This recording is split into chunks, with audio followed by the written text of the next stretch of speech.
how to rescue a troubled digital transformation project, new software pricing models in the enterprise tech space, and how to create a realistic implementation plan for your project. Those are just a few of the topics we'll cover here in episode 251 of Transformation Ground Control. Welcome to Transformation Ground Control. Ground Control. The podcast that covers everything related to digital transformation. This podcast features technology agnostic and international discussions related to digital strategy, software selection, implementation, change management, business process optimization, and everything else you need to know to make your digital transformation project successful. Whether you're embarking on an ERP implementation, supply chain transformation, or any other business or digital transformation, this podcast is for you. Now, here's your host, Eric Kimberling. 5, 4, 3, 2, 1. Ground control to Major Tom. Hello, welcome to Transformation Ground Control, episode number 251. This is the podcast that is tech agnostic and covers everything related to digital strategy, including the people, process, and technology aspects of transformations. Thank you for being here today. You can find new episodes of the show every Wednesday at transformationgroundcontrol.com. The show is sponsored by Third Stage Consulting Group, an independent tech agnostic consulting firm, and the podcast is sponsored by or produced by Major Tom Productions. So thank you for being here today. My name is Eric Kimberling. I'm the CEO of Third Stage Consulting. We're an independent and tech agnostic consulting firm that helps clients throughout the world with their digital transformation journeys.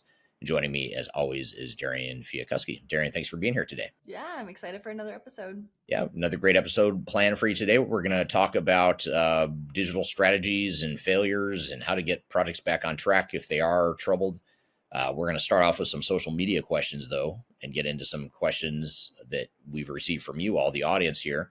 And then we'll get into a couple of newsworthy topics that are worth discussing. One is how end-to-end encryption is the next front line in the government's data. And then we'll also talk about new software pricing models and how they're reshaping CIO negotiation power.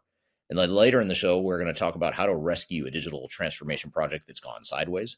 So if you're involved in a digital transformation and you feel like it might be getting a little off track, or even if you don't, chances are high that there's stuff that you are going to learn from this discussion that might help you identify what those risks are and be able to address those risks before they become too big of an issue. We're going to talk about that later in the show.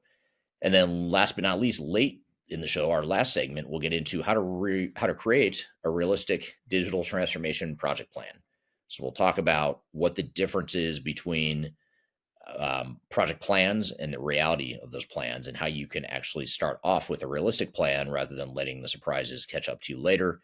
Let's just get the surprises out on the table now so that we can create a realistic plan from the beginning. So that's what we're going to talk about later in the segment. But before we get into all that stuff, Darian, what kind of questions have you received recently on social media? Yeah, this first question, I don't think we've ever received one like this before, but the person asked, what's the point of trends for the next year if big tech companies have secured funding guarantees for the next 10 years? Yeah, that's a good question. If they've received funding for the next 10 years and they know they're going to be successful for the next 10 years, they're always trying to push, for that next big thing. What is the next thing that's going to increase their valuation? How could they push the lock that they have with their customers for even longer? And so they are playing somewhat of a long game for sure in terms of trying to get that vendor lock or getting their customers locked into their platforms. So yeah, on one hand, what is the point of the trends predictions if they've already got funding through the next 10 years? They're constantly changing, they're constantly evolving. And I think the way I always look at predictions is what does it mean to the customers? I'm looking at more from the customer perspective or the client perspective of what the trends predictions are. So that's the way I generally would look at it. Yeah, for sure. And our next question today too is, have you worked with journal technologies before? I'm curious to get your input there and how it stacks up against Tyler Tech. Yeah, I saw that question come through on LinkedIn. I have not had a chance to go look at journal technologies. I am not familiar with them. Tyler Technologies is one that we see a lot in the government tech space. And in Tyler Technologies, for those that don't know, is a government technology solution that is built on the Microsoft platform. They've developed somewhat of a tailored solution for government and public sector institutions, they compete with Workday and SAP and Oracle, of course, for the public sector. But I'm not familiar with journal technologies. Got it. Yeah, super interesting question. So maybe we'll revisit that once you have the chance to look into it a little bit further.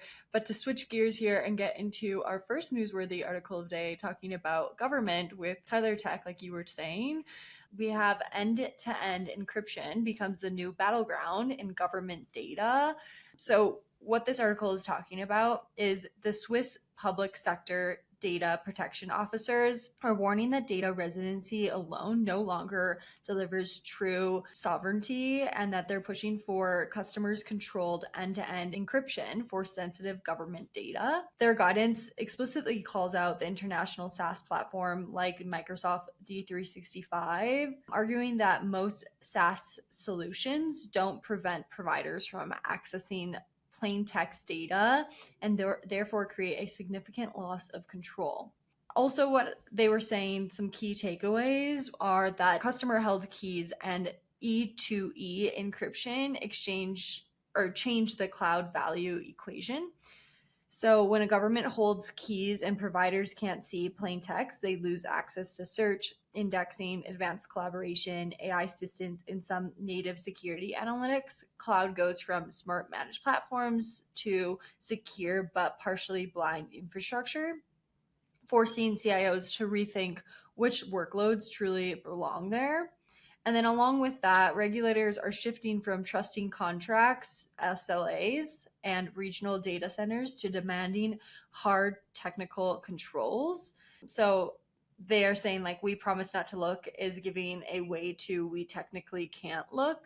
And then lastly on this, most cloud native AI features and copilots depend on provider side access to data.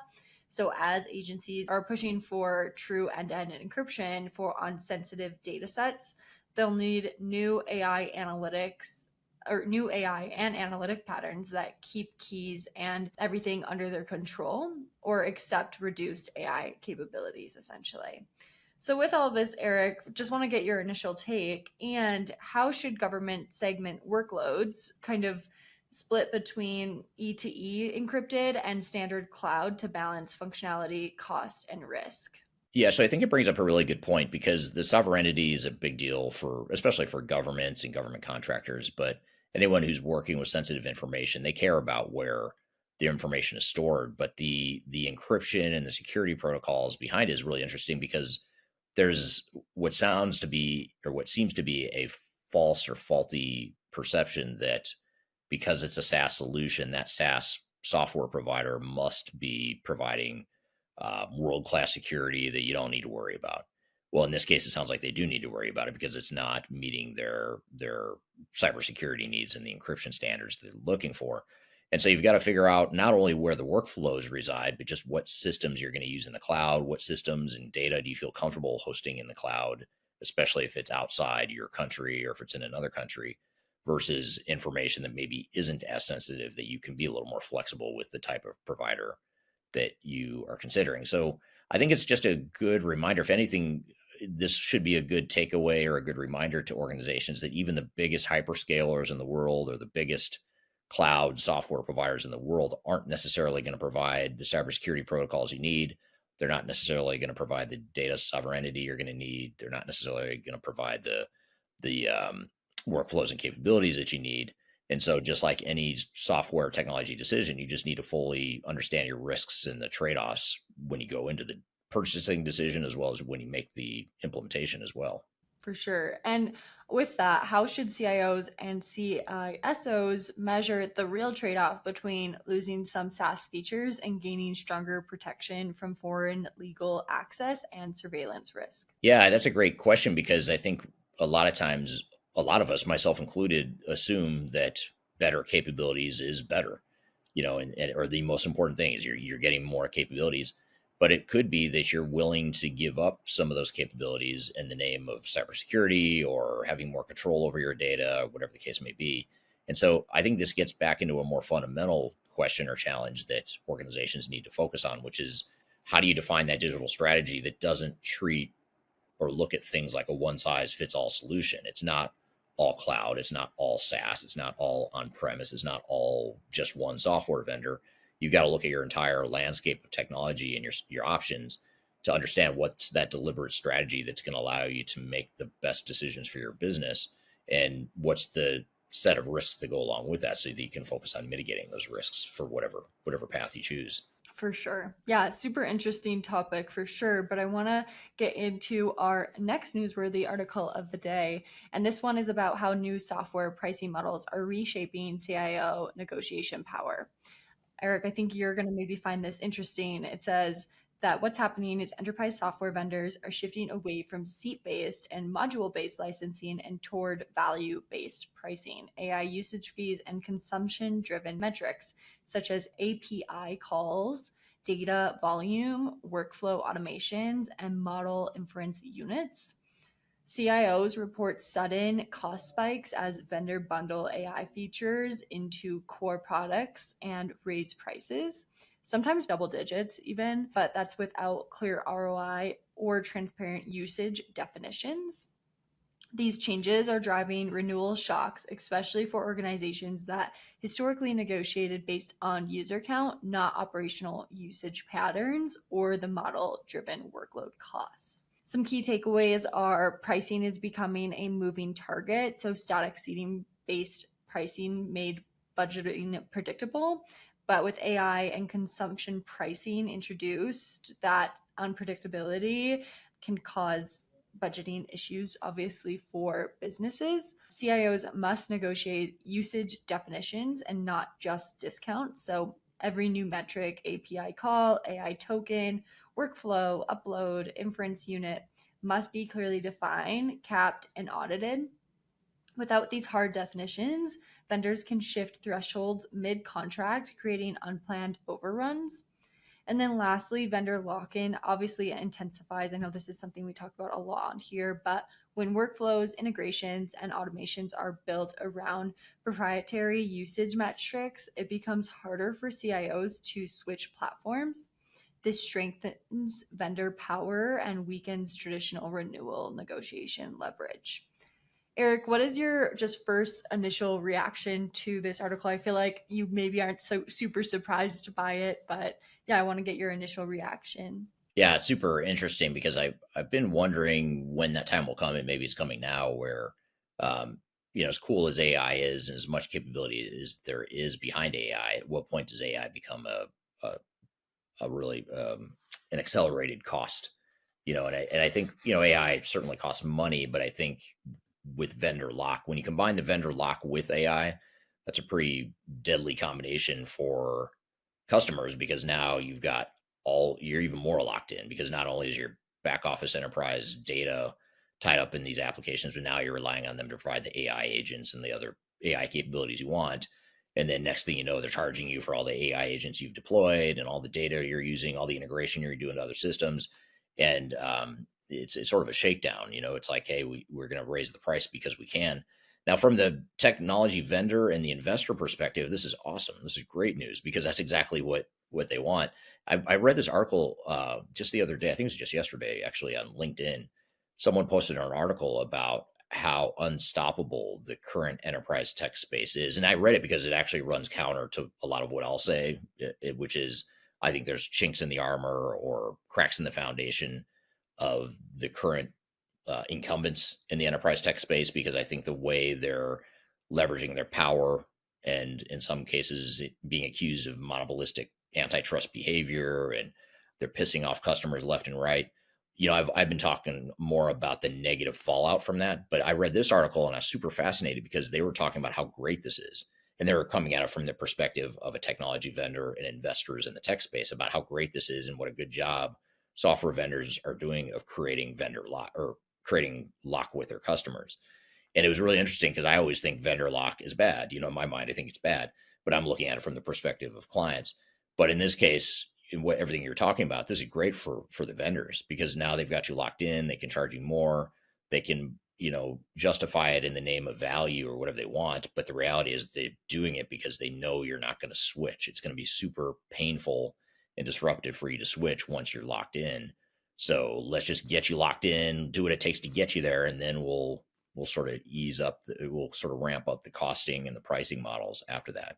So I think the key is, from a negotiation perspective, you just want to make sure you don't get too locked in and that you negotiate long term, not just for the immediate deal you're getting, because you're going to get a sweet deal in the short term.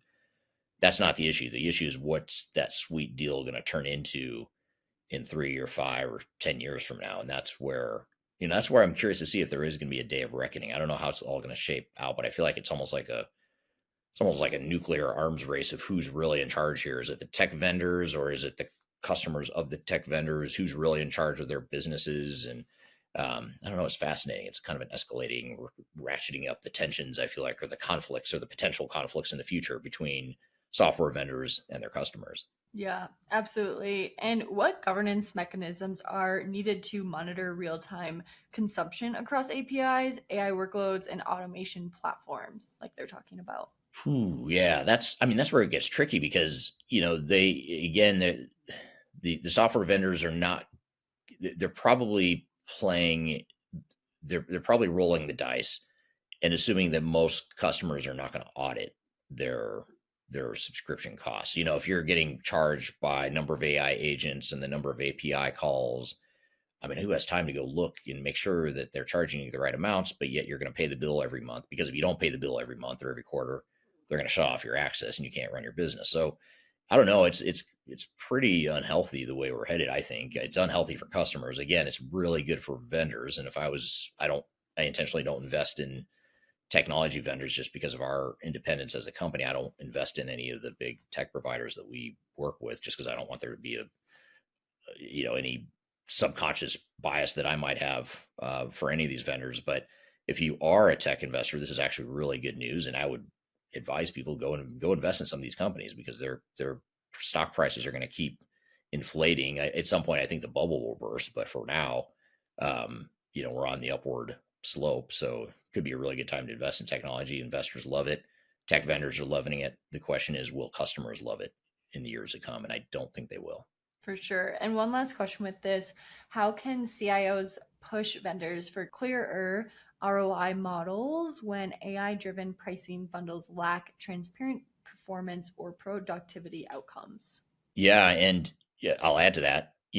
They make it super easy for you to set up new agents for that reason, because you could have Sam from procurement just set up a couple agents because he wants to use it in his department to do his job better. But Sam from procurement doesn't realize how much is inflating the annual cost. And that's what the vendors want. They want to make it as easy as possible for you to set up your own agents and to create more usage and consumption of the software because they can bill for it. So the transparency, it goes twofold. One is making sure you've got guardrails and governance in place and you've negotiated good terms with the upfront contractual terms and cost. But you also want to make sure that you put guardrails in place internally so that people aren't unknowingly driving up the cost of your software. And I think that's where the real risk is, because you can lose control of that pretty quickly if you don't. Yeah, well, it is definitely super interesting and something we will definitely continue to talk about on the podcast. But I'm excited to get into today's conversation. Me too. We're going to talk about how to get a digital transformation back on track that's gone sideways. How do you remediate it? How do you identify the risks? How do you get your way out of a jam? How do you understand whether or not you are in a bind? All that stuff we're going to talk about here in the next segment. We're going to have a deep dive conversation into that, how to get your digital transformation back on track. And then later in the show, we are going to talk about how to create a realistic project plan from the start so that you hopefully don't have to deal with these digital transformation troubles that we're going to talk about here in the next segment. So we've got a lot more to cover. We'll be right back with more Transformation Ground Control. How can you see into my eyes like open doors? I'm excited to announce the release of our 2025 Digital Transformation Report. It's available now on the Third Stage Consulting website, www.thirdstage-consulting.com. This report gives you an unbiased, technology-agnostic insight to help you optimize your organization's projects for success. Get your copy today using the QR code in front of me or on our website. I want to encourage you to read our Guide to Organizational Change Management. It's a free report or free guide that we publish. It's one that I actually wrote that talks about best practices and lessons learned as it relates to change management. So as you know, on this podcast, we cover a lot of stuff related to the human sides of change, organizational change management, including training, communications, org design, all kinds of stuff as it relates to change management. So if you're trying to learn more about change management, or you're looking for more direction and ideas on how to get started on your change management strategy and your overall journey, be sure to check out this guide. You can read it by scanning the QR code on the screen in front of you, or in the links below for this particular podcast episode. You can find a link to take you to the page that will allow you to register to go ahead and download that and read it for free. So be sure to check it out. It's the Guide to Organizational Change Management, written by yours truly. I hope you enjoy it. Let me know what you think, and hope you enjoy the rest of this episode.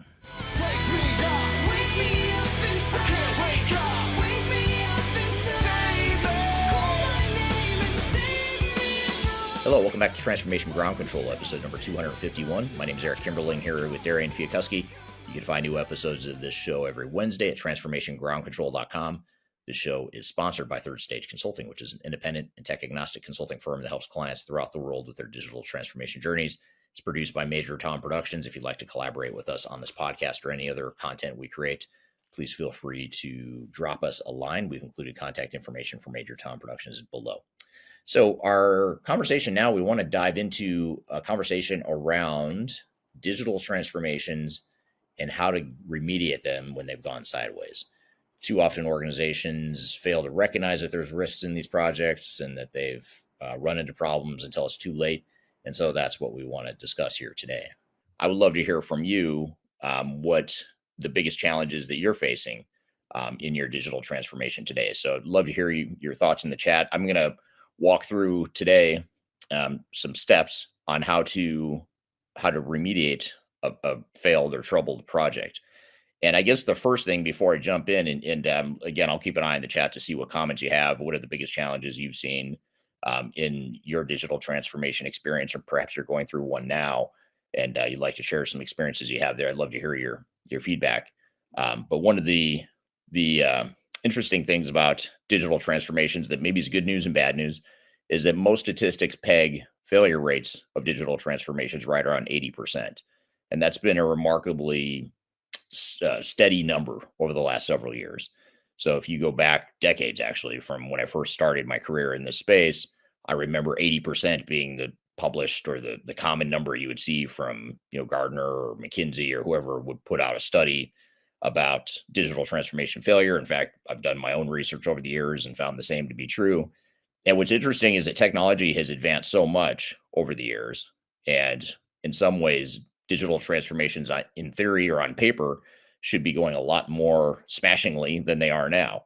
You would think that with better technology, better tools, more flexibility, more options, you would think that would lead to a higher success rate, but that just has not materialized.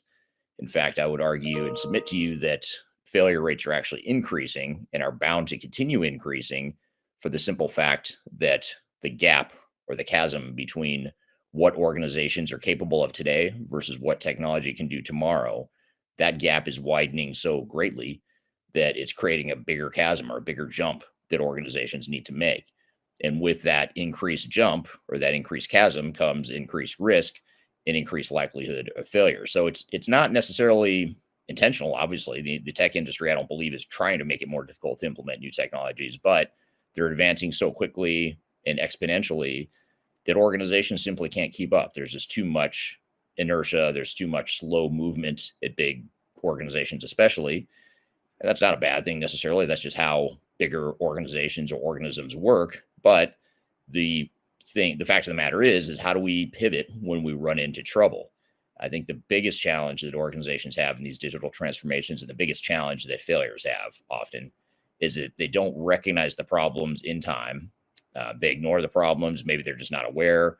Maybe they have third parties that have a vested interest in seeing them continue down the same path of failure rather than succeeding. Because let's be honest, the ones that benefit if you fail, if you're an organization going through a digital transformation, the only ones that benefit are the third-party consultants. They actually benefit economically if you fail or if you struggle, because you're going to need more of their time and they're going to have to throw more bodies, more resources, and generate more revenue as a result. So that's the challenge that is sort of a conflict of interest in the digital transformation space. And I think that's a real problem that I don't have an answer to or a good solution for you, but that is the reality of it.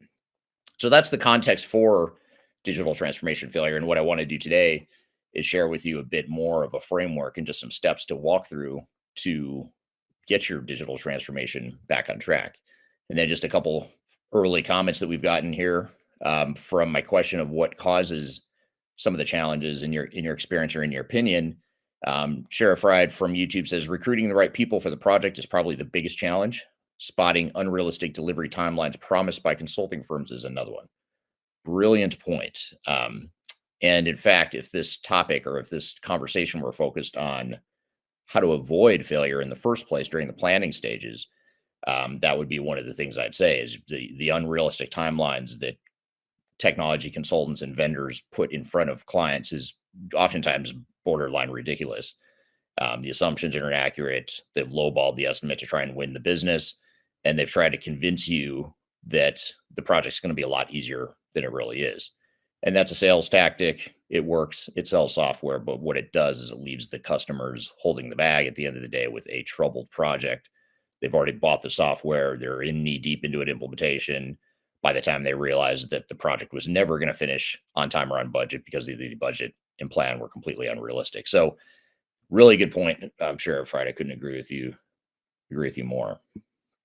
Here's a question that I'm going to table for now. It's a really good one, but I want to come back to it because we're going to pepper this throughout the conversation.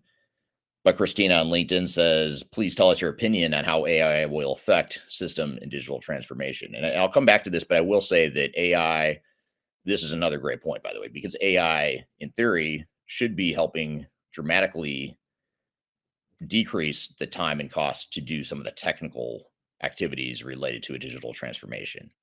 And this is a really interesting one because when you deal with these bigger consulting firms whose whole business model is based on that body shop mentality, in other words, the more bodies I can put on a project, the more hours I can bill, the more money I'm going to make.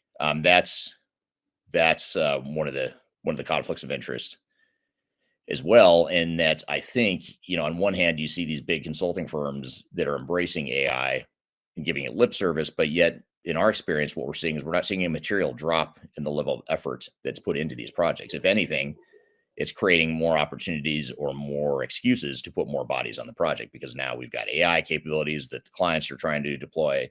Therefore, we need more bodies, more people to help set up those AI capabilities. So we'll see over time if that changes. I think the market will demand it. In fact, there was an article, I believe it was based out of Europe. I might have the region wrong. I believe it was in Europe. And there was a company that had publicized or had a well-publicized situation where they went to, I believe it was PwC. If it wasn't PwC, it was one of the big four consulting firms. And they went to PwC and said, hey, we expect you to start sharing some of these cost savings that you're touting as a result of AI. We expect you to pass that on to us because we're not seeing a decrease in cost, but yet you're sitting here telling us about how great AI is and how you have all these unique AI tools. And that's something that we do with our AI tool, by the way, that we use at Third Stage Consulting. We have something called Mission Control AI. And the whole idea is to help automate and speed up some of the work that has historically been done manually by the big system integrators. And they don't necessarily like this model because it does two things. One is it reduces costs and reduces the need for rework and for manual documentation, manual analysis for all the work. I mean, you still have to have humans thinking and using their brains, of course, but a lot of the manual work that consulting firms have done in the past is at risk. And so we use that tool as a way for our clients to save money. But more importantly, what that AI tool does in our implementations with our clients anyway, is it puts the client back in charge. So in other words, they now are the focal point or the center of gravity around all the requirements definition or gathering that's come into the tool, all the information that's captured, all the deliverables that come out of it. Now, all of a sudden, the client is more in charge of the project and they have more ownership rather than looking, wondering what's going on behind the curtain with the big consulting firms, because historically they haven't been very transparent with what they do with their time, how they do the work, how efficient they are or aren't. And again, whenever you have a party or a contractor that you've hired that is actually incentivized to be inefficient and to spend as much time and money as possible, that's not their time and money, it's your time and money. That's a definite conflict of interest. So I think AI has a way, or will have a way over time, if used appropriately. It will be a way for organizations to be more smart with how they use consultants and not having to be overly dependent on them. Other comments here that really good ones. What is a major outcome of digital transformation? That's a whole conversation. We could spend a whole session just on that one topic. So great question from Muslim on YouTube. The main outcome of digital transformation should be business value. But as we're discussing here today, most organizations can't get to that point because they can't even get the base functionality or the base operational stability they need out of these new systems. So on one hand, organizations, when they're being sold software solutions, they're sold this vision, this utopia of the way things could be. But in reality, what happens is they have so much trouble just automating what they already had that oftentimes organizations never get past that. They never get past that first phase or that base level of capability that leads them to spend a lot of money essentially just automating what they've already always done, and they don't get that business value, either because they run out of budget, they run out of time, they run out of patience, they run out of enough employee morale to support the project, whatever the case may be. So there's a big disconnect between what the main outcome of digital transformation should be versus what it really is. And this is the age-old challenge that organizations have faced and that this industry has faced. And again, that's why we're talking today about what to do about it. How do we assess and identify those challenges? There's a great point or comment here from TD on YouTube from Atlanta, Georgia. TD says, major airline justifying ROI for initial securing of funding. Our recent success in getting beyond that hurdle has come in showing a modular implementation plan. It's a great point. And when you say modular, I assume you mean phased, but I'd love to hear more about that if you're willing to share what you mean by modular implementation plan. But it sounds like you're saying some sort of incremental, not big bang, not all at once, but incrementally improving technology, which I think is a very smart way to de-risk the project.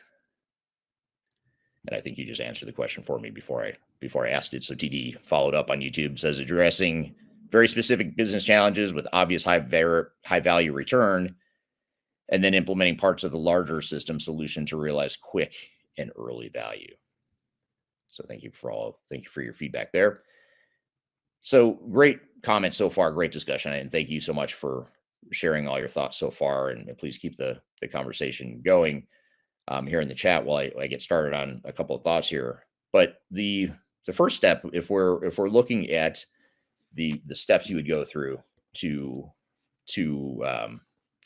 get a project back on track, the first thing is to admit there's a problem.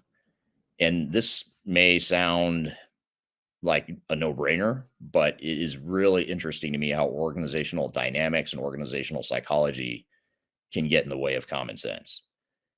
And what I mean by that is a lot of times organizations have a few things that come together that converge to create this perfect storm of denial.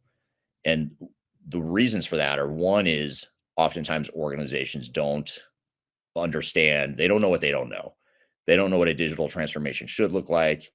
They don't know what a complete project plan looks like versus not. They don't know what a realistic project plan looks like.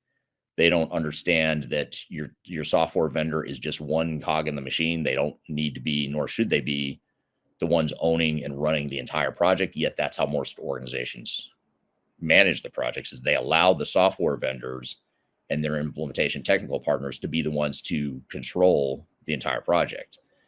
And I would submit to you that it should be you, the organization, that controls and owns the project. The software vendor is just one of many pieces of that overall program, and they need to be managed just as much as anyone. And in fact, I would argue they need to be managed more than anyone on the project, because they are the biggest culprit of cost overrun, time overruns, all that stuff. And so you need a overall PMO or program manager in place to manage everything. But the reality is most organizations don't know that, because they don't know what they don't know. They haven't been through projects like these often. You add to the fact a second factor, which is that people are generally excited for the project, especially early on. They want to move forward. They want to see progress. They want to believe and hope for the best. And when problems start to arise, it can be easy to, at least for a certain period of time, it can be easy to ignore those problems and keep the faith, keep the optimism, all that stuff, which is great. You don't want people to get demoralized, of course, but there's a fine line between optimism and blind optimism and pragmatic, realistic optimism. Those are very different things, and organizations just aren't good at finding that right balance. And then I'd say the third factor, which I think is the biggest problem, and the thing that drives me the most crazy about this industry, is that you have software vendors, you have technical implementation partners, you have tech consultants that fuel into that continue to make you believe things are fine when they're not. There's so many times we see remediation projects, a big part of our business. In fact, a majority of our revenue now as a company comes from troubled or remediation projects, including expert witness. So we do a lot of expert witness work where it's gotten so bad that it's gotten to a lawsuit phase, and we have to go in and do the forensic analysis of why the project failed. But setting that aside, the expert witness stuff aside, so much of our business now is remediation. And when you're doing these remediation projects, you go back and look at what went wrong. One of the early culprits, and it continues throughout the entire project, is you had a technology partner who was convincing you that everything is fine. And part of this is lack of knowledge, lack of understanding of the reality of business, because a lot of these tech consulting firms are so myopically focused on deploying technology that all they can see is through the lens of whether or not the technology works. And when I say works, I mean it works technically. It's sound, the workflows are working, the data flows, it's integrated to other systems, blah, blah, blah. All that stuff is great. That doesn't mean it's going to work for your business. It could be a complete unmitigated disaster, even if they've done a great job designing and building the software from a technical perspective, because they don't understand your business. And what's even worse is that they're not the ones that have to live with the operational consequences of a failed project. Again, they could deliver a working system that meets all the technical specifications, but you can't run your business. And for the first few weeks after go live, you just can't ship product, or you can't close the books. You can't run payroll. And it's not because the software doesn't work. It's because it wasn't deployed effectively for your organization. All the exceptions weren't worked out. People weren't trained appropriately, all that stuff. So that third dimension, that third component of software vendors, technical implementers, those parties add to the confusion by trying to convince clients that everything is fine when in fact they're not. There's so many times we hear consulting firms, the technical consulting firms, that are really in CYA mode. It's like they're trying to protect their image, their perception, whatever, and they're trying to deflect blame, saying, "Hey, everything's going great. This is normal. Just relax." Because the last thing they want is for you to question enough to where you might stop the project, you might slow down the project, you might look for another system integrator because you're not happy with them, whatever it is. So they're always in CYA mode, especially the larger ones. And I came from that background. I came from a very large Big Four consulting firm back in the late 90s into the early 2000s. And I was part of that gamesmanship that would happen behind the scenes. And it's very crafty. I mean, it's very crafty. It's very effective. It's very deliberate. It's what I would say very conniving. It's very manipulative. And it's definitely designed to protect self-interest, which is completely counter to what clients need, which clients need to know that there's a problem. And again, it's not that you need to be overly negative. You don't want to create unnecessary alarm. You don't want people to get demoralized more than they might already be. But you also have to be smart and say, look, we've got some problems here and we've got to address them. We can't just stick our head in the sand and, trust the guy or gal who's the partner at the big system integration firm telling you that everything's fine. They're the experts, they know, when they've got nothing to gain by you being successful. I mean, it sucks to say, but they actually benefit. The longer they can milk this project, the longer they can extend it, get some more change orders, be there for you to clean up the problems that they created. They actually benefit from that. And that's the dynamic that we've got to watch. So admitting there's a problem is the first step. And what I would say is, if you're going through digital transformation, admit there is a problem. There probably is a problem that you're not aware of. So dig in and try and understand. And you do this in a way not based out of fear, but just based out of logic and using your brain and using common sense and saying, look, these are nasty, complicated projects, right? They're not fun. They're not easy. They never are. So let's just go in admitting that that's just what we signed up for. So now let's be realistic. Let's figure it out. It'd be like, if you're this is probably a bad analogy. I've never been a paramedic or a firefighter or anything like that, or a ER doctor. But if you're one of those people that are in business or your profession is to help people out of trauma or to help people from a fire, to put out a fire, whatever it is, it's not a bad thing to say there's a problem, there is a fire, or this person is in need of medical attention now. That's not a bad thing. That's a good thing to say, look, we need to fix this. We need to fix it now. We're not going to panic. We're not going to be unreasonably freaked out, but we are going to be smart about it. And we're going to try to address it. So admitting there's a problem is the first step. And again, denial is a very powerful thing. And it's one of the things that gets companies into trouble. So back to the audience here real quickly. Abul on LinkedIn says, hi, everyone. Thank you for joining today, Abul. TD on YouTube clarified my question earlier when I asked him to clarify what he meant by modular. So he said, yes, it's a phased approach. So thank you for that. Mohammed on LinkedIn says, for an on-premise ERP, what do you propose for an AI agent solution? AI agent using N8N or OpenAI agent, build your own on-premise AI integrated with our local database, ? Great question. I'm going to defer to anyone in the audience that might want to answer that because I'm not a good, credible source of an answer for that as far as specific AI solutions or the specific architecture for AI. But I think it's a great question because, and I bring it up knowing I can't answer it. I brought it up anyway, because I figure someone in the audience might have some thoughts on it, but also because it's a great question and a great reminder that there are so many different ways to get AI that don't require you to necessarily rip out and replace your entire back office infrastructure. And when you look at the messaging from SAP, Oracle, Microsoft, all these big tech vendors, a lot of them are trying to convince you that you need to upgrade to their solution so that you can get AI. And, of course, that's another self-interest driven motive to say, hey, if we can get more people to completely sign up for our solution, not only the cloud solution that's our flagship, but also AI, then that's the utopia that software vendors want. But the reality is you have third-party options too. If you've got a legacy system that's working fine, but you want AI, then go find AI. There's ways to do that. And we've got clients that have done it. I just can't tell you the specific architecture tools that each are using, but this is a really good question and just it's a good question, a good line of thinking, because that's what more organizations should be doing. It's not, you don't necessarily need to say, okay, well, I'm going to go all in with SAP because they've got, Joule, their AI solution. So I'm going to upgrade S/4HANA and put in Joule just so I can get AI. You don't necessarily need that. If you're an existing SAP user, like an ECC user, and you don't want to upgrade S/4HANA, but you want AI, you can get AI without upgrading S/4HANA. In fact, I would argue that's the lower cost, lower risk, higher value path, because now you don't have to go through the heartache and all the heartburn of all the other crap that leads you up to maybe someday possibly getting AI if that project ever gets off the ground, because these projects are so challenging.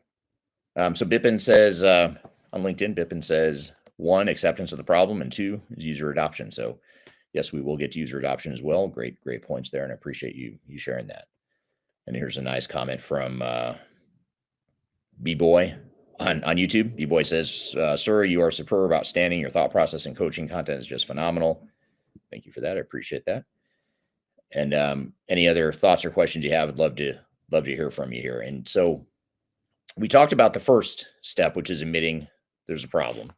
And sounds basic enough, but like I said, most organizations don't do it very well, and most don't do it at all, I would say. But the next step is to assess the current situation. And this is where it gets tricky, because when we go into a client and they call us and they say, hey, third stage consulting, we need you to come in and take a look at this project because something doesn't feel right. We don't know what it is. We're being told one thing by the software vendor or by the system integrator, but things just aren't adding up in our heads, and we want you to come in and assess. Well, first of all, I'll say that when you bring in someone to assess, and when I say bring in someone, it could be someone internal, it could be a third-party consulting firm like us, it could be anyone you might bring in to assess a project.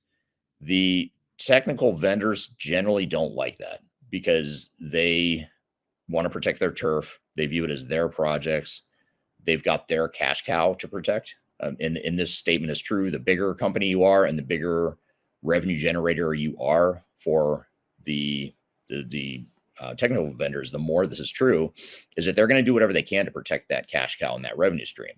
So if you're a bigger company, you're more at risk of seeing this, and those companies will fight super, super hard to make sure that companies like Third Stage Consulting stay the hell away, because the last thing they want is someone coming in and digging in and identifying problems and warts and things that aren't being done right, and things that are leading you, the client, astray, because they've got their own agenda that they're pursuing, their own self-interest agenda that they're pursuing.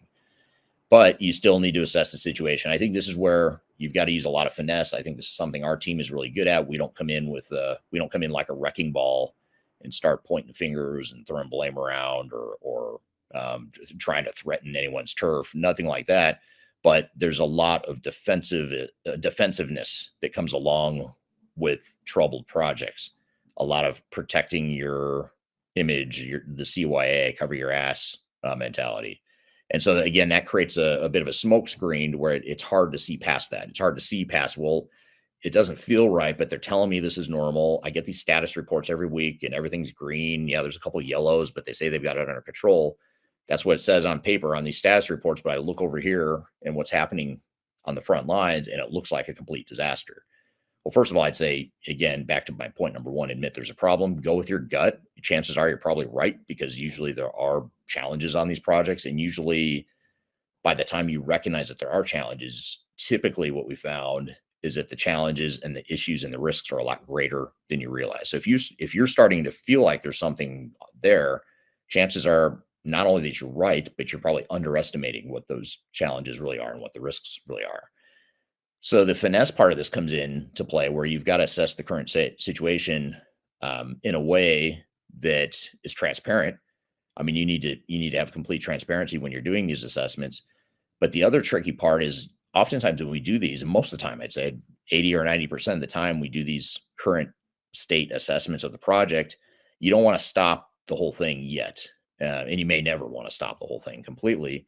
You want to keep momentum going. You want to keep hitting milestones and keep going. And these current state assessments, by the way, should not be long. They should be quick hit, very fast, while the project's happening in parallel. Now, occasionally we'll get a client who has completely paused the project because they just know it's a complete disaster, and they'll pause it and then have us come in and figure out what the hell's going on and how do we fix it. But that's a minority of the time. Usually there's a problem in progress. It's not great enough necessarily to pause, but there's definitely not a sustainable path that they're on. So they'll try and figure out a way to keep everything intact as much as possible while this assessment is going on, while the current situation is being assessed. And so, you want to assess that current situation in a way that looks at all the different angles of the project. You also have to remember that if you decide you want the situation assessed, there's no one that should be able to tell you no, that it's not a good idea. They may try to, of course, but if your technology vendor is telling you it's not a good idea, you should not bring in someone or have someone do an assessment of the current situation. That is a huge, huge red flag. Why not? Like if you're doing a good job with this project, have at it. Bring in someone if you want. Good idea. Maybe if anything else, validates how great of a job we're doing, and you're going to feel even more confident in our services. But that's not usually what happens. What usually happens is technology vendors feel threatened. They say, no, don't do this assessment. We've got this. We don't want too many cooks in the kitchen, blah, blah, blah. They'll give you a million reasons why you shouldn't do it. But you do need to assess the current situation. You need to do it in a way that doesn't disrupt the current project. And you need to do it in a way that is not overly threatening or more threatening than it's already going to be to not only your third-party providers, but also your internal team too. Your internal team presumably takes a lot of pride in the project. They want to do a good job. They want to be told they're doing a good job. So inviting someone to assess the project and tell them that maybe they're not doing a great job, that's just human nature. That can be threatening. So doing it in a way that's not threatening or any more threatening than it already is really important, but you do need to assess the current situation. As far as how you do the assessment of the current situation, we have a whole 13-point quality assurance framework that we use at Third Stage that we've developed over the years. And it's actually the same framework we use for our expert witness cases. In fact, that's where we developed it, is we developed this framework to analyze expert witness cases, to say these are the things that we need to analyze in a failed project to understand all the dimensions of a project, where the risks were and why they're contributing or how they're contributing to the failure. And we use that same framework when we're assessing current state projects as well, or assessing client projects that are in flight with their digital transformations. We'll use that same framework there as we do in expert witness. And the good thing with that is it's battle tested. It's been used in some pretty gnarly extreme failures. And so being able to bring that forward to a troubled project that hasn't quite gotten to that failure point yet can be very powerful in a very structured way of analyzing the project. Not only is it structured too, it's very objective. It's meant to be agnostic. It's meant to be not personal. It's just meant to be looking at the reality of what's going well, what's not, and what do we need to pivot on and improve or fix to put out some of the fires that you might be experiencing in these projects. So I can come back to the audience real quick and see what kind of questions you have here. James on LinkedIn says, is there a common theme with a specific enterprise system, such as SAP, Oracle, Dynamics, etc., often leading to increased likelihood of failure and delays? This is a great question. I get asked this a lot, and I do struggle a little bit to answer it because I have such mixed feelings on it. On one hand, I'll admit I'm a bit jaded with SAP and Oracle because, especially SAP, that's where you see most of the biggest, most gnarliest failures. The most expensive disasters in the history of enterprise tech typically involve SAP or Oracle, but take that with a grain of salt because by definition or by design, most of SAP and Oracle's customers are really big companies that if they're going to fail in their projects, they're going to fail spectacularly because they're such big companies, and you're going to see huge price tags like hundreds of millions of dollars, in some cases over $1 billion spent and lost on a failed digital transformation. And when it's a publicly traded company or a public institution that people have heard of, you're just going to hear about it more. And it's a lot more likely to be a big deal than the average, small mom and pop manufacturing shop down the street that no one's ever heard of.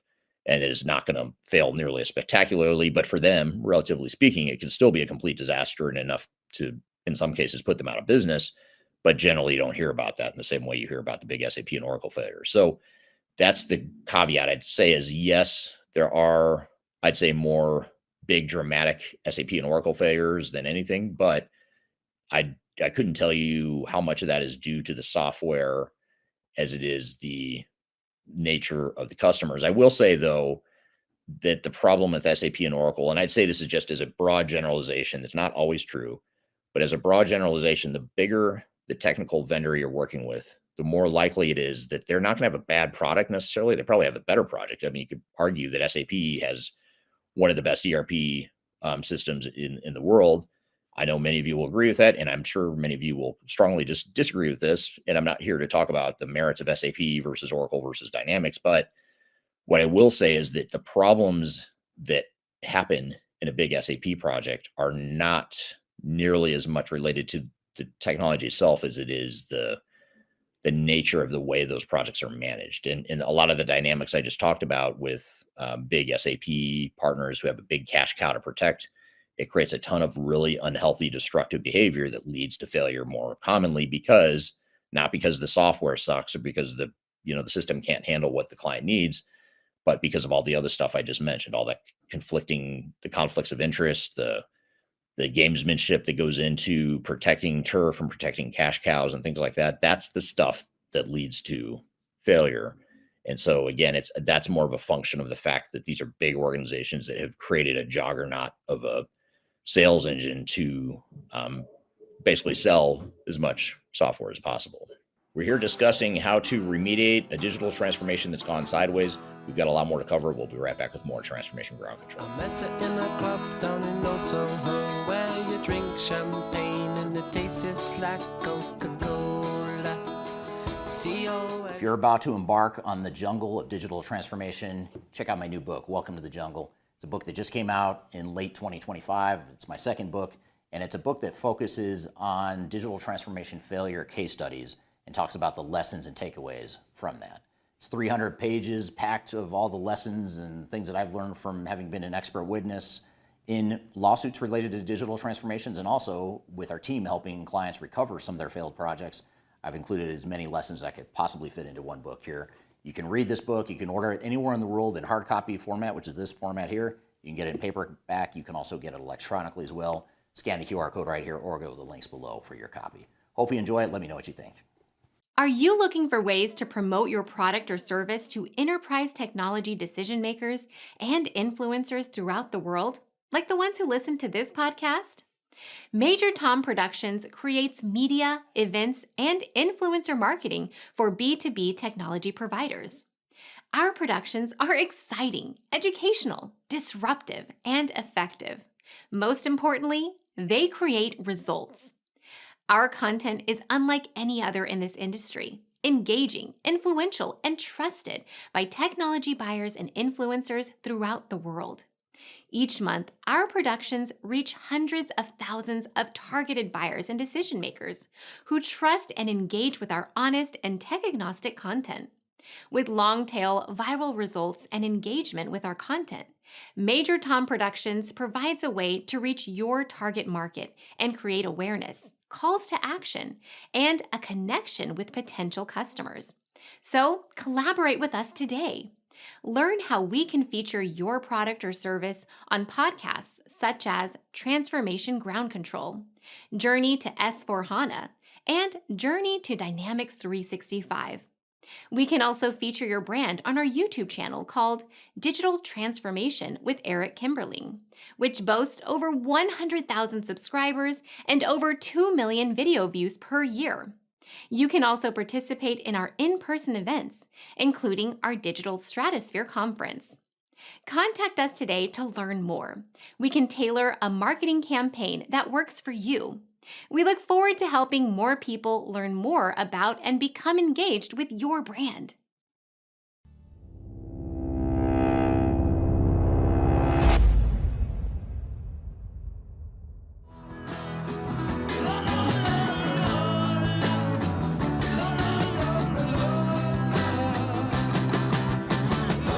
Hello, welcome back to Transformation Ground Control, episode number 251. My name is Eric Kimberling here with Darian Chwialkowski. You can find new episodes of this show every Wednesday by going to transformationgroundcontrol.com. The podcast is produced by Major Tom Productions and sponsored by Third Stage Consulting. We're an independent tech-agnostic consulting firm that helps clients throughout the world with their digital transformation journeys, and we're here talking about how to remediate a digital transformation that's gone sideways. Lake says, whoa, my favorite topic. ECC equals expose you, APA, aka OData services, and use third-party AI models and agents. Believe me, it's your best option if you can't justify the ROI on an S4HANA upgrade. So Lake has a couple solutions there that might be good alternatives. And then here's a really interesting question from Amar. Amar says, is there a way to prepare for a rescue plan from day zero?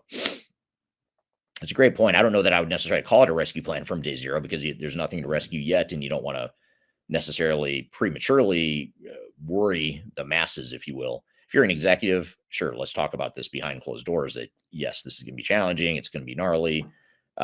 You probably will have to rescue some things, but that's generally not the message you lead with when you're trying to convince your team and your broader support system on the project. You don't want to. You want them to be realistic. You want to be realistic and let them know what they're getting into, but you don't want to freak them out too much. So it's a tricky thing. So I wouldn't necessarily say it's a rescue plan, but it's more of a risk mitigation plan from day zero.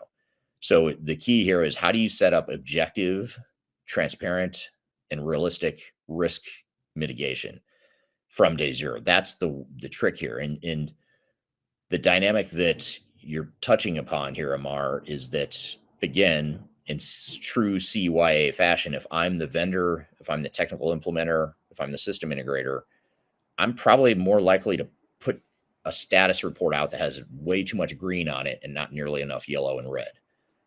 Red, yellow, green, being green's good. Green means things are on track. Red means we've got problems. We've got to fix these right away, et cetera, because it's almost like a scorecard that you're doing for yourself in many cases. And this is where the saying, you don't want the fox guarding the hen house, because it'd be like in school. It'd be like when you were in school or university, there's a reason that you're not asked to grade your own homework or your own test results.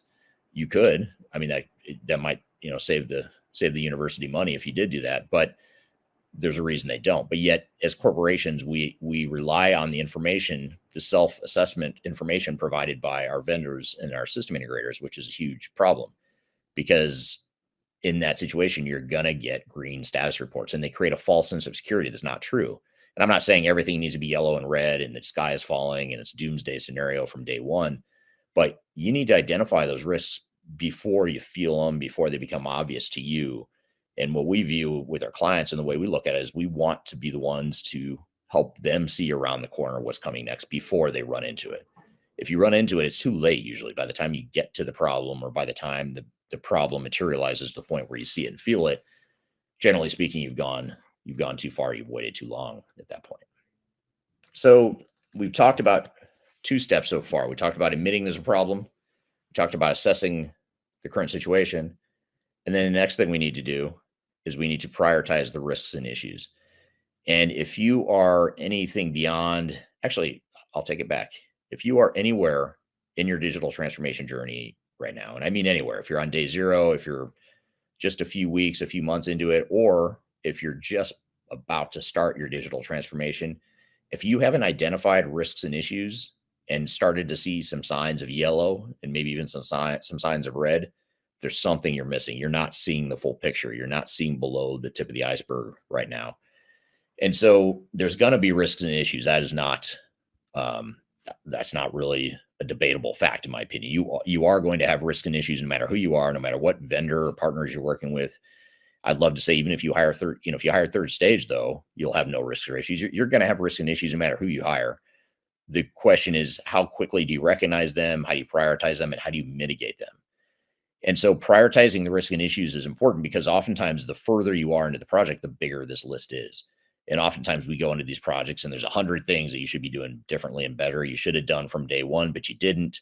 And you should fix all 100 of these things. Well, the reality is you're probably not going to fix all 100 of them anytime soon. So let's pick the 10 or 20 that are going to have a huge impact to at least stabilize things, at least get us on the right track to where we can then work our way down the list and start chipping away at some of the other challenges.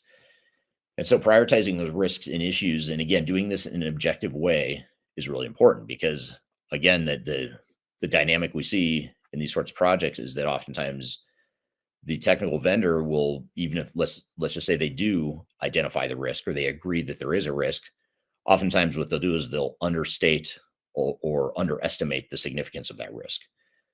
Something like, well, yeah, half the team isn't trained yet, but that's okay. That's normal. Most of the learning comes after go live anyway. Something like that. And, on the surface, maybe you think, okay, well, maybe that's true. Maybe that's just the way things should be. And so maybe it's really a yellow and it's not a red. It's just more of a yellow. It's something to be aware of, but it's fine. We've got it under control. Well, it could be that, if half your team isn't trained and you're going live next week, I would say that is absolutely double, triple red status. And so you want to objectively prioritize those risks and issues and be realistic about it. And again, having a third party assess those risks in a way that isn't grading your own homework is really important, because you, the end client, have to know, have to be aware.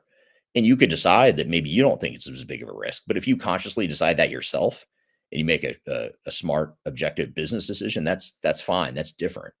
And we're used to that as consultants. We're used to the business realities of you have a business to run. You can't address every single thing that should be done in a project, but you at least need to know what they are, and you at least need to make a risk-adjusted decision with full information. And that's the key right there, is that most of the time executives are making these decisions without complete or unbiased information. So very important thing to keep in mind there. Darian on LinkedIn asked the question, what is the first step when your gut says something is wrong? Well, great question. I'd say the first step is to validate that something probably is wrong. And again, think that it's probably worse than you think. If you're feeling it, chances are super high that there's something there. And so dig into it, listen to your gut, dig into it. Doesn't mean you need to, throw the baby out with the bathwater and call a timeout on the whole thing or whatever, but just be smart about it and deliberate and really dig into what that is and get that objective view of what in fact might be wrong with the project. So great question there. Here's a comment from Derek on YouTube, joining from Port of Spain, Trinidad and Tobago. Thank you for being here today, Derek, on YouTube. So we talked about step 1, admit there's a problem. 2, assess the current situation. 3, prioritize the risks and issues. And then step 4, is develop a remediation strategy and plan. And this may seem straightforward enough, but again, the key here is that if you've done your analysis objectively and you've prioritized the risks objectively, now you should be able to develop a remediation strategy and plan that starts to address those things. And oftentimes, just to give you examples, some things that will happen are some common things we'll see here is that one really common one is you're not investing enough in change management. You're not getting your people on board beyond just showing them how to use a new system. You need to more fundamentally focus on how you're helping people through the change by ensuring that they understand what their jobs are going to look like, that you take the time to define what their jobs are going to look like, what their roles and responsibilities are going to be in the new system, in the new environment. And that's something that, is interesting how it doesn't get done often. It definitely doesn't get done early enough in most cases, but it's one of those pains or those risks that you don't really see and feel until after go live. And that's a really bad time to feel it. And what I mean is that, like, you could go through this competency training, you train everyone on how to use a new system. Let's just say you're implementing Microsoft Dynamics 365. You've gone through and 98% of your people have passed the competency test, assuming you're measuring the competency levels. People can complete transactions in the system, but then you go live and all of a sudden people aren't doing it. And it's not about competency. It's about whether or not they want to, and whether or not they understand, whether or not they can merge how to use a system with their day-to-day jobs. And that's a totally different thing. Knowing how to complete a series of tasks and transactions in a system is not what it takes to do my job. And what it takes to do my job is to understand, like, how am I going to use AI? Like, okay, I know how you train me on how to enter certain prompts or whatever, but what does that mean for me and my job? Just so taking the time to really do that job design, that org design, and help people understand what the changes are, helping them work through the shock and the concern that they might have, and they probably will have with the changes of their job. That's all really important. And that's just one example. Anything to do with change management, that's commonly an issue that we see with remediation strategies. Oftentimes we see that there's a lack of accountability on the projects with your third party vendors. So in other words, a lot of times people will they're not holding their vendors accountable. They're not managing their vendors. They're letting the vendors manage the project. And guess what? It's not their money. So sure, they want to manage it because if they can manage the project, they manage their own cash flow. So it's almost like not a cartel situation, although I do think the tech industry as a whole is like a cartel, but that's not the word I'm looking for here. But having someone who manages and controls your cash and how you spend your time and money and resources is a problem. So you've got to, oftentimes the remediation strategy and plan entails managing your vendor and putting accountability and guardrails in place for the vendor. And guess what? They're not going to like that. But for most of you, if not all of you, that's something you absolutely have to do, or else your project will run into problems. It just will. It's human nature. It's conflicts of interest. It's greed. It's self-interest. All these things add up into a situation where there's only one person who's going to lose, and it's going to be you, the end client. So that's something that's super important to recognize in these projects. And so developing that remediation strategy and plan is something that's critical. And you want to make sure you do that as quickly as possible. Here's a comment from Amar on LinkedIn. Amar says, generally, by the time one realizes that a project is going off track, the budget has already been largely consumed. How can this be prevented? Great question. Yes, unfortunately, most organizations wait until they've blown through the budget. They've blown past a series of milestones, and it becomes painfully obvious that we've got a problem and it's not going well. And so the key is to take responsibility, take ownership of your project from day one. Do not, and I can't emphasize it enough, do not let your system integrator or your software vendor manage the project for you. You are the project manager. You are the program manager. You are the PMO. They are one piece of that overall program. They report to you. You tell them how it's going to be. They've got their plans of what they think they need to do. They've got their tools and methodologies of what they think they need to do. You are the ones that decide whether or not and how you're going to deploy those vendors. And just to give you an example, if you've got a software vendor that says, and actually we have a client who's going through an SAP project, they're just ramping it up right now, and it's with not a huge, it's not a huge Big Four consulting firm, but it's a solid, larger, mid-tier SAP implementer. The client signed the contract with them, and the amount of pressure that this implementer put on them to staff the project with 30 full-time resources ASAP was just unbelievable to me. Before the client had their own team in place, before the client had their ducks in a row, before they even knew what the full scope of the project was, this vendor was saying, hey, we need to start our team of 30 full-time people in 2 weeks, or else this project is at risk. And that's how they get you, is they'll tell you, well, you want to hit your timeline, right? You want to finish this on budget, right? Well, you better let us throw a bunch of bodies at it.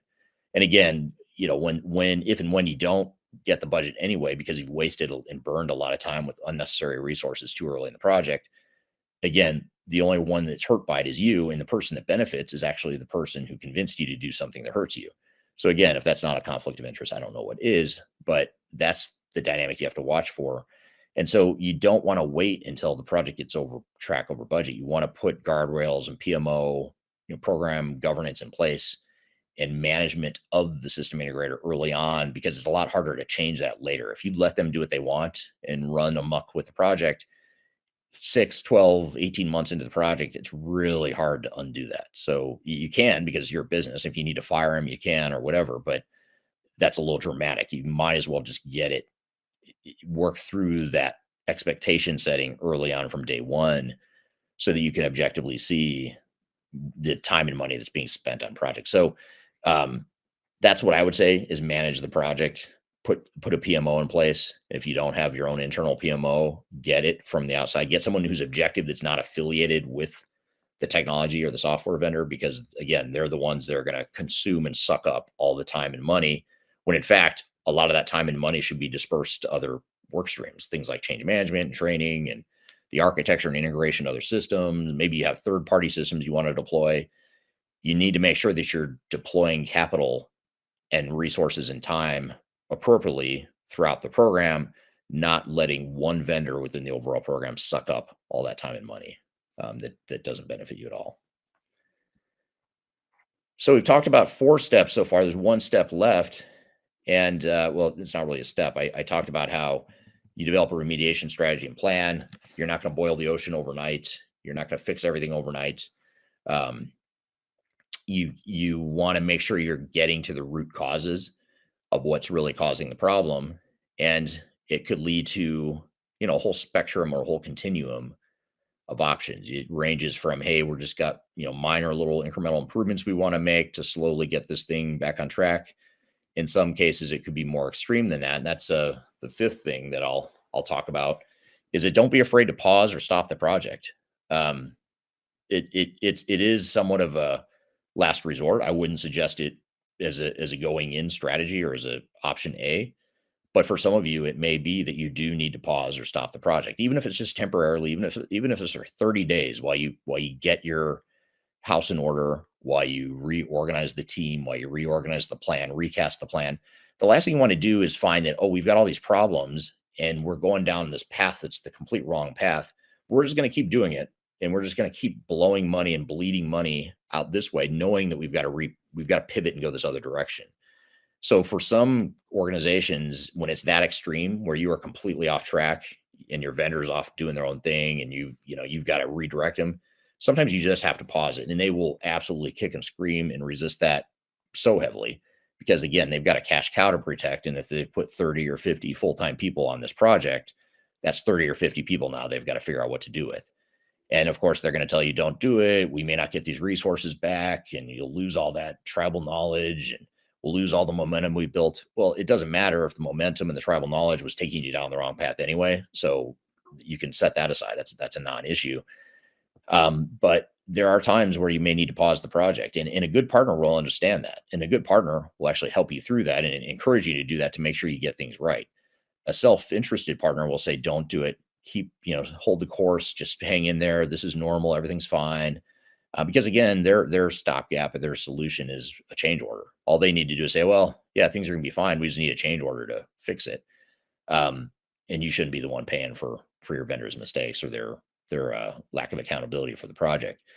So, I think that's the key, and it's really not about stopping or pausing the project. I think the point here is much, much bigger than this, and it's a point I made a few minutes ago, and that is you are in control of your project. I know, it may sound, as I say it sounds like such common sense. Of course, it's your project. It's your company, right? You're the one putting in new technology to do something to improve your business. Of course, you're in charge of it, but the tech industry has done a really good job of selling software by creating these weird codependent learned helplessness sorts of relationships with customers, to where, again, they benefit the more helpless you are, and they benefit the harder the project is for you, the more they benefit. And they're really good at convincing you that, hey, it's fine. It's almost like they're gaslighting you into believing that everything's fine.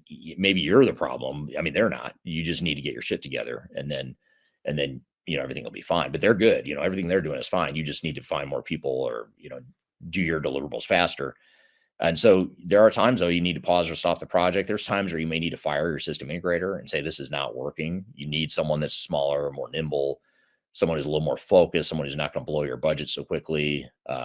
You may need a focus on other work streams that you've neglected this whole time. So it could be that, the tech stuff is moving along fine. The design and build is moving along fine, but all the other stuff's falling behind as far as the integration of other systems, the integration testing, the training, the change management, the process improvement. If those are the cases, or if that is the case, then don't keep spending money at the current run rate while you're trying to fix those things, because you're just wasting more money. The other option too, beyond just stopping the project, by the way, is that you can also slow it down. And that's something we've seen several clients do very effectively over the years, is that, if let's just say, just for round number purposes, you're spending $1 million a month on a project, and you're assuming a 18-month implementation, it might be that, it's actually more like a 24-month implementation. So we're going to throttle that back to, $700,000 a month. And by the way, vendor and system integrator, we need you to cut back your resources and right size your delivery of the project. And of course, they'll kick and scream and tell you that's a bad idea. You shouldn't do it. We can get it done in 18 months. Just trust us. If you just let us do our job, you're not going to get it done in 18 months. It's going to be 24 or whatever the number is. So just right size your project accordingly. Doesn't matter that they staffed it up heavier at one point. You might have to scale it back. In fact, ideally, you do that from day one. You start off slow, and if you need to add more bodies, then sure, add bodies. But it's a lot easier to add bodies as you go and start slow and start smart than it is to throttle back and reverse course later. So, but having said that, in some cases, not being afraid to stop the project, pause it, completely right size it, downsize the project and the run rate if need be. And it's not about whether or not you want to go faster or slower. A lot of times it's just you can't. And if you can't, then don't spend money and go at that run rate, assuming you're going to hit some aggressive timeline that you just never going to hit. Because guess what? That run rate's going to continue into perpetuity until you do finish, which could be 25, 50, 75% beyond what they originally promised you. So those are some of the things to keep in mind as you go through these sorts of projects. So those are the steps I've got for you here today. Love to hear any feedback you have, any other comments you have. But those are the things to keep in mind when you're trying to rescue a digital transformation. I know there's a lot to think about. I'd love to hear your comments or feedback as far as what you've seen work best, or some of the challenges you're facing with your project right now. I know there's a lot of you that are going through these projects, and maybe you're struggling with in some parts of the project now. Maybe you're not sure. But I think the key here, the main takeaway I'd leave you with is first of all, you're not crazy. If you're running into trouble and you're having issues with your digital transformation, you're not crazy and you're not alone. So that's the good news. You're actually in the majority. Most companies going through these projects have that problem. And in fact, whenever we do these mastermind groups, or we get together our clients, our C-level clients to collaborate, or just to meet, or when we do our stratosphere events in person, one of the biggest values that in those events that we find isn't the knowledge and the wisdom that we impart on our clients, although I'd love to say that's the most valuable, important thing. It's not. What's even more important is just being around people like yourselves that are going through the same thing, realizing, oh, they're struggling with a lot of the same things, and I'm not crazy.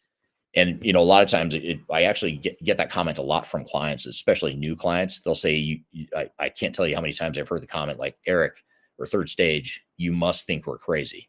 Are you sure you want to work with us? And we look at it as like, you're actually not crazy at all. And that's the only crazy thing in this industry, is that it's not crazy. It's normal, which that's a whole nother conversation for a whole nother time. I think it's a very broken industry that stacks the odds against customers. And I don't know of necessarily of any other industry where you could say that.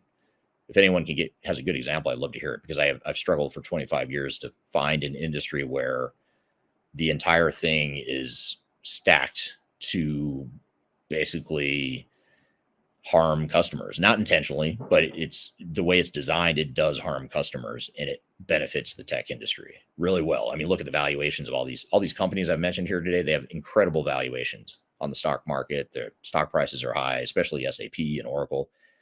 They're doing really well financially. I mean, they are living the dream, but their customers are not. And there's so many customers for these same high valued tech companies. They're miserable right now. They're bleeding cash. They're going through extreme operational hardship as a result of failed or failing digital transformations. And so some people say I'm too negative when I say that stuff. I just think it's the reality. It's unfortunately, it's why I do what I do, is because I want to help clients figure this out for themselves and help them get through it, because it doesn't need to be this way. But the way the ecosystem was built for each of these big software vendors, it was built to sell a massive amount of software, and it is highly scalable. Investors love it. They get rewarded for it. And even when they do fail, they get rewarded for it through additional services. So it's the only industry I can think of where there's a actual pretty significant financial incentive to harm your clients, even if it's not intentional. So that's the bad news. The good news is it's your project, your company, your project. Do what you need to do. If you want to talk to me or anyone from our team, even if it's informally, just want to bounce around ideas, feel free to reach out. I'd be happy to chat with you at any point and give you some ideas on how to get your project back on track. Love to share our experiences with you as well. So be sure to do that if you'd like. I've included my contact information below. And also one other thing, I have a book out now called Welcome to the Jungle. It's my second book. And in that book, I talk about digital transformation failure case studies and the lessons from those digital transformations so that you can get those projects back on track. So you can find that on Amazon anywhere in the world you are. You can get it electronically, or you can get hard copy paperback versions of the book anywhere in the world. So be sure to order that right here, scan the QR code, or if you just go to Amazon, search my name, Welcome to the Jungle. There's like a kid's book called Welcome to the Jungle, but other than that, I think mine's the only one called that on Amazon. But you can find that there, and it's I'm proud of it. I think it's a good book that talks a lot about some of the high profile failures in digital transformations. And as you read the book, the idea is that you start to see the same patterns over and over and over again. And it doesn't matter what era we're talking. We could have been talking about a failure in the 90s. We could have been talking about a failure this year. And the patterns and the failure points and the mistakes organizations make has not changed, in my opinion, over the last 25 years. So that book really outlines what these big companies do wrong, the things they could have and should have done, and the things you certainly can do to avoid failure in the first place. So be sure to check that out. Welcome to the Jungle, my second book. So be sure to check that out. All right, good stuff. Well, thank you to the audience for such great questions and such good engagement on that discussion. Really appreciate the really enlightening questions and comments there. We've got a lot more to cover. We're going to debrief on the conversation we just had in just a moment, but we're also going to get into how to create a realistic implementation plan for your technology project. And that's something we'll get to here in just a moment. But first, we're going to take a quick break. We'll be back with more Transformation Ground Control. Hey, feeling good, like I should. When in dark, walk around the neighborhood, feeling blessed. I want to share a little bit of information about Third Stage Consulting and who we are. Third Stage Consulting Group is an independent, technology agnostic provider of consulting services to help clients through their digital transformations. We help with digital strategy and software selection, as well as implementation planning. And during implementation, we provide services related to program management, organizational change, business process improvement, as well as enterprise architecture. These are just some of the services we provide. We have offices in North America as well as Europe and Asia Pacific.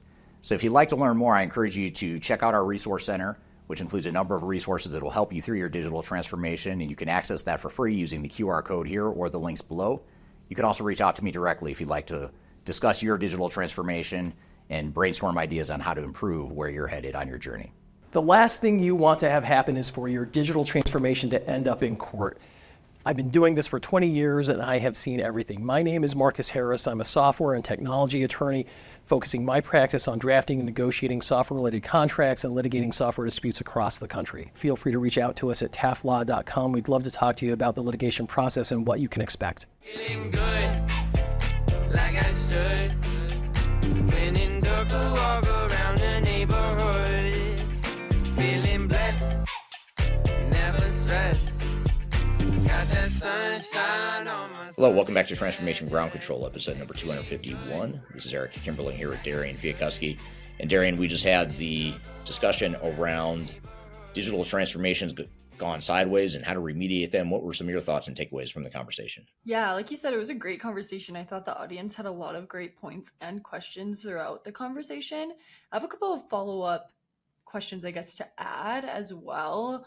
One being about risk mitigation. So what should a day zero risk mitigation plan include without scaring the organization from that day zero of the project? Well, I think the first thing is to condition the internal team and the overall team to think about risk and to understand that there's risks, and that the sooner we identify these, the sooner we can solve them and fix them and keep them from getting out of control.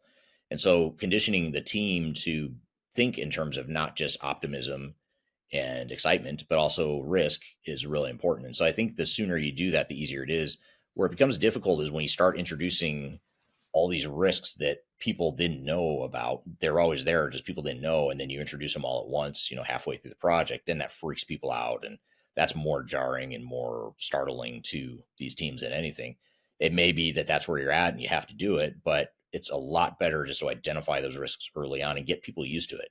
Because if they start thinking and hearing you as a team and as a leadership team talking about, like, here's what we're going to do, here's the decision we're making, here's the downside risk that we're taking by making this decision, here's the upside potential, here's why we're making that decision, then they start to understand that, okay, there are risks. The net benefit is still positive, but there are risks that we want to mitigate. We can't let the risks outweigh the positives, so let's mitigate those risks. Then it's a lot less threatening to people then versus introducing those risks later or exposing the risk later once people have already invested their heart and soul into the project, and then they feel like that's an indictment on the work they've done, when in reality, most of the time, the risks were always there, just no one knew about them or no one was telling them that the risks were there. So I think the sooner you can introduce that risk-based mentality into the project, that's probably the biggest thing that you can do. For sure. And then a follow-up on the kind of like the budget, timeline, and illusion of control portion of the conversation. How do you avoid burning cash on the wrong activities while neglecting critical ones like OCM and integration? Great question. It happens all the time too. Well, the first thing is the thread that we were talking about how you have to control the vendor. You have to take control of the project. You have to control the vendor. If you need to right size the vendor's team, or if you need them to throttle back or slow down the run rate or slow down the level of effort and the speed at which they're going, so that you can invest and divert more attention to the more important fundamental things like change management or integration or whatever it is, then do it. And so I think that's the first step, is don't let the vendor convince you that 90% of your budget or whatever should go to them, because they're just one of many work streams in a project. In fact, I'd say, even with software and services, the total, if you look at your total budget of a project, well less than half of that should be going to your vendor for both software and services. If you're spending more than half just for the vendor, then something's off. That means they're just sucking up your time and resources because it benefits them. You need to figure out a way to right size that and invest in the things that matter the most. For sure. And one last question to kind of wrap up the conversation altogether. What advice would you offer to teams who feel alone in their ERP challenges? Well, first of all, just know that you're not alone. And if you want me to put you in touch with others that are struggling with the same thing, reach out to me. I'll put you in touch with them. You can join one of our mastermind groups. You can join our webinar series, whatever the case may be. There's a lot of ways to feel less crazy. And the more you can network with people that are going through similar projects, I think the better you'll feel. You'll start to share stories that sound eerily similar to what you're experiencing. And sure, I'm sure there's nuances, or there might be weird nuances that only you are experiencing. But for the most part, I'd say 80 or 90% of what you're feeling and experiencing is probably pretty common, which is both good news and bad news. So I'd start there. I mean, just to, reach out to me. I'll put you in touch with other team members that can compare notes and just share their war stories. Continue listening. This podcast, we try to get clients of ours on here to talk about their experiences, listen to what other people say. Don't buy into the vendor Kool-Aid too much, because that's where the disconnect happens, or the dissonance happens, is you start to feel crazy because you start hearing you've been hearing the vendors talk about how awesome everything is and how great everything is for however long. And then you go into the project and it's not as awesome as they say. And you start to feel like, well, it doesn't feel right, because I was told all along that this was going to be awesome. It's so easy. We've got accelerators. We've got SaaS cloud solutions that are going to be so awesome. But yet here we are in a train wreck of a project. Something doesn't feel right. It must be me. I must be the problem. It's not you. You might be doing things. Your team might be doing some things that aren't helping, but chances are pretty high that you're going through some pretty normal stuff. You just don't know how to mitigate that risk, and no one is advising you in a trustworthy way on how to get out of those binds. So that'd be my advice to those that might feel crazy. Yeah, for sure. That's great advice for sure. And what a great conversation today with all the audience and with you. Yeah, that was great stuff. And enjoyed all the questions we got from the audience. So thank you for that. We've got one more segment we want to get to here now, which is how to create a realistic project plan. And one of the big disconnects that organizations have, speaking of disconnects, a lot of what we're talking about here, by the way, it all gets back to expectation setting and alignment between reality and what people perceive. And that typically starts in the planning stage of a project. You get a project plan or proposal from a software vendor that makes things look like it's going to be a lot easier than it is. It looks like a realistic project plan. You get into the project and suddenly you've spent 2 or 3 times as much time as you thought or were convinced you could or should spend, and you wonder why. And so that's a disconnect or a mismanaged expectation that starts right away. And it's not usually the fault of execution. It's a fault of expectation setting up front. So for example, if there's a project that was always going to take 24 months, but somehow a vendor convinces you they can do it in 12, the 12 wasn't ever real. That was never a real number, but yet you staked your entire plan, your budget, expectations on that 12-month horizon. And then everyone's surprised and freaked out and disappointed when it actually takes 24 months, but it was always going to take 24 months. So, just get to the reality now rather than waiting until you're through the project. So I want to do in this video segment, and this is from a video I published on my YouTube channel, talks about, and I whiteboard out why that disconnect happens and how you can get that disconnect figured out up front when you're planning for the project so that you don't get surprised by it later. So let's go ahead and roll the clip, and then we'll come back and talk about it. Most plans look something like this, but most in reality end up looking like this in terms of duration. That also applies to your budget as well. And the reason for this isn't a secret. It shouldn't be this way. If you go into the project planning process with your eyes wide open and you understand what all the variables are, this should never happen. You might have slight variances, but you should not have something that takes twice as long or 3 times as long as what you originally planned for. But yet, that's what happens with most digital transformation and technology projects. So what I want to do today is talk about what is it that leads us from an unrealistic plan to reality so that this actually becomes the green line that we plan for to ensure that we've included all the different components. Now, if you'd like to learn more about successful projects and what you need to do to be successful, you can learn from over 1,000 different digital transformation projects in recent years by reading our ebook called Lessons from 1,000 Digital Transformations. You can find that by scanning the QR code right here or go to the links below.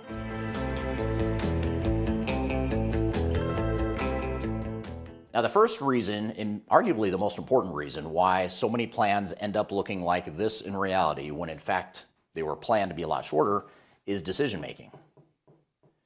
More specifically, slow decision making. And it's not even just slow decision making, it's just slower decision making from what was planned for. You think about the ideal assumption scenario where a software vendor or a system implementer gives you a plan.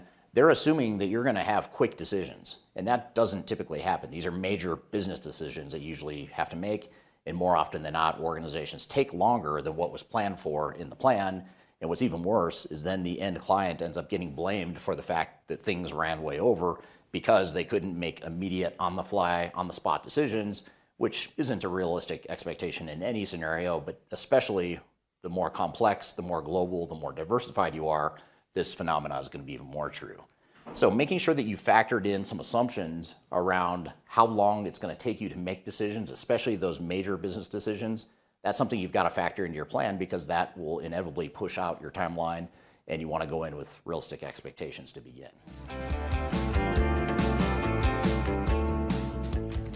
Now, in addition to decision making, another reason why so many project plans end up looking a lot different in reality in terms of duration is because of business process management and I'll call it general phase zero implementation planning sorts of activities. When an organization has not spent time up front defining business processes and it hasn't taken the time to get its governance in place and to get a framework and a team in place to prepare for the project, what happens is the plan starts before you're actually ready and before you have all the pieces in place. Inevitably, without the right plan, without the right resources being mobilized, without the right program governance in place, inevitably this is going to quickly turn into this. So making sure that you invest time and effort early on in phase zero before this plan starts is going to ensure that you have a better chance of achieving this plan. And by going through this BPM and phase zero process, you're going to know whether or not this is realistic or not because you've taken the time to validate the plan, to incorporate all the missing pieces of the plan into the plan so that now you have a realistic timeline, not an overly aggressively compressed timeline, which is not realistic to begin with. So one of the biggest takeaways from this is to ensure that you do a proper phase zero, including making major business decisions that you want to make, especially if you're a global organization or you're trying to standardize operations or change your business processes, change jobs, incorporate AI into people's jobs. Those are big decisions that take time, and the more you can spend time up front doing that, the more likely you are to accelerate the implementation of the actual technology.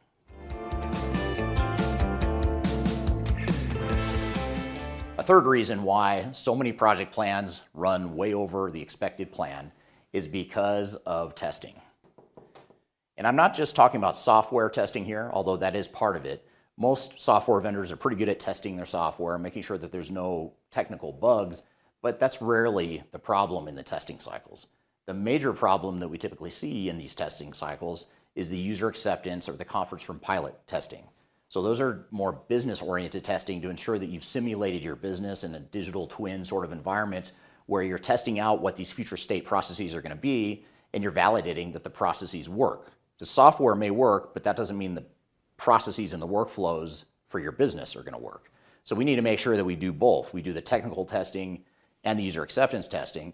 And the problem here is that most software vendors severely underestimate this, or they just assume technical testing and maybe one round, maybe 2 rounds at the most of really high-level user acceptance testing. But that's arguably the most important part of testing, and you want to spend several cycles going through that because each cycle will expose problems or potential showstoppers in your implementation, and you need time to fix those problems, whether it's revisiting your business process, revisiting the technology, fixing some data, managing the integration better, whatever it is, you're going to find problems. You need to make sure you have time via multiple iterations to capture all that, but most plans that are unrealistic don't include that, and that's why we need to add a dose of reality to ensure we've got proper testing in our plan.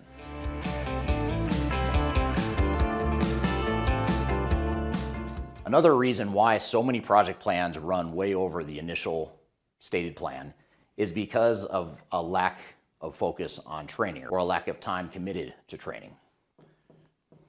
Now, typically software vendors are going to incorporate a train the trainer work stream within their plan. That's this plan right here. But training the trainer is a lot different than the trainers going out and training hundreds or thousands or tens of thousands of employees that are going to be severely affected by this project and by the changes. So we need to make sure that we've got multiple rounds of training, that we facilitated the entire training process, and it's going to take a lot longer to train your employees than it's going to take to train the trainers. But the software vendor's project plan typically has train the trainer. They have not incorporated the mass training for employees. So in order to have a realistic plan and a complete plan, we need to make sure that if we're going to reflect reality in a realistic way, that we have the full training captured in the overall plan and strategy.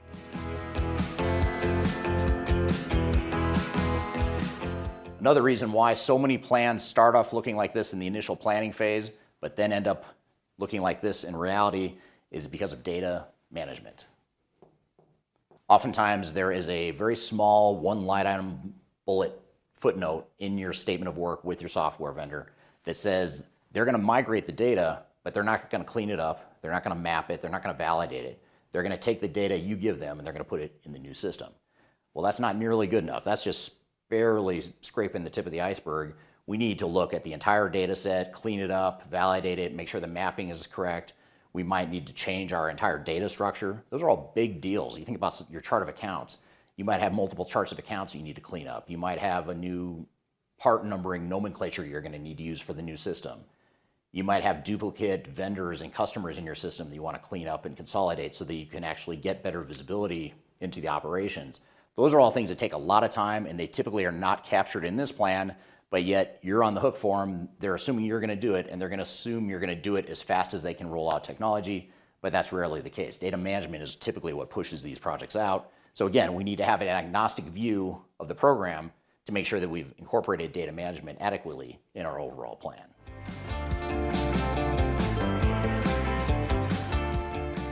Another reason why so many plans start off looking like this, but then they end up looking like this, is because of change management. This is the people side of things, the organizational change, human side of the overall transformation, arguably the most important part of the entire project. However, most software vendors don't do this stuff. Most plans from software vendors and system integrators only include really, really light change management, like basic training, basic communications, but you're on the hook for ensuring that you've defined what your future state's going to look like. You're on the hook for defining what your people's jobs are going to look like. You're on the hook to figure out how people are going to use AI in the new environment or how to make their processes more efficient.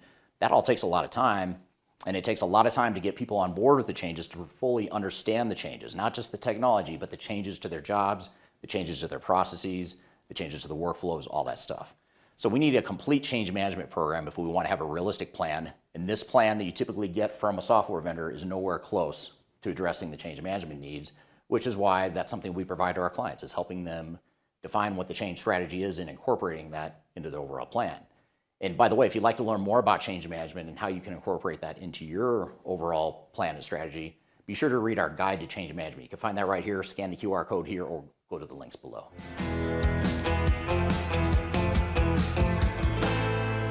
Now, one last reason why so many projects start off looking like this, but they end up looking like this in reality, is because they haven't incorporated the time to stabilize the environment and to optimize the environment before moving into the next phase of the project.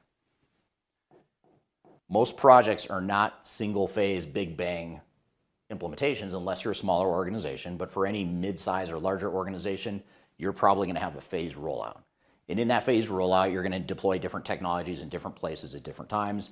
And what these underestimated plans typically do is they assume that you're going to go live in one location. Maybe at the most you'll have 30 days of hypercare support, and then you're going to move on to the next one. You're going to move on to the next phase. But what we find is it typically takes months to really fine-tune and optimize what you can do to increase the value of your project, but also to take those lessons and apply those to the next phases of the project.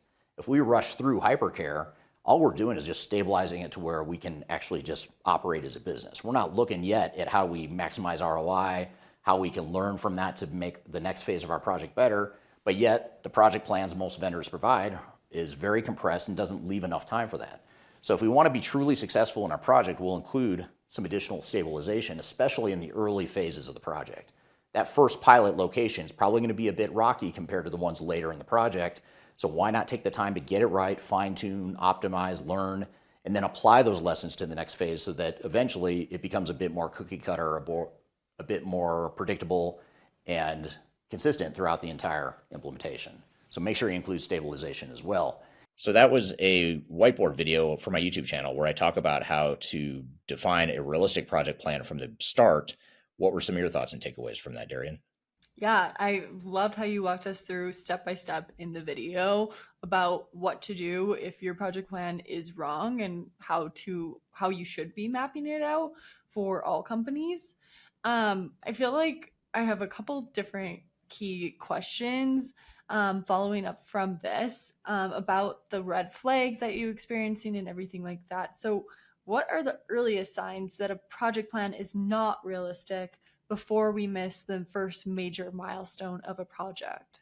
Well, if you have gone with the first proposed plan that you receive from your vendor, and that is the reality, that's what you're basing your overall plan on. If you're basing it on what the vendor has proposed to you, then I can almost guarantee you it's not right. And part of it is because they don't know, they being the vendor typically doesn't know enough about your business to know exactly how long it's going to take. Second of all, most plans aren't realistic to begin with. Third of all, the assumptions are usually off. So usually, if you really read carefully in the behind the assumptions of how fast it's assumed that you're going to make decisions, of how fast you're going to be able to clean up your data, of how much time you have to train the trainer or for your trainers to go train your mass employees.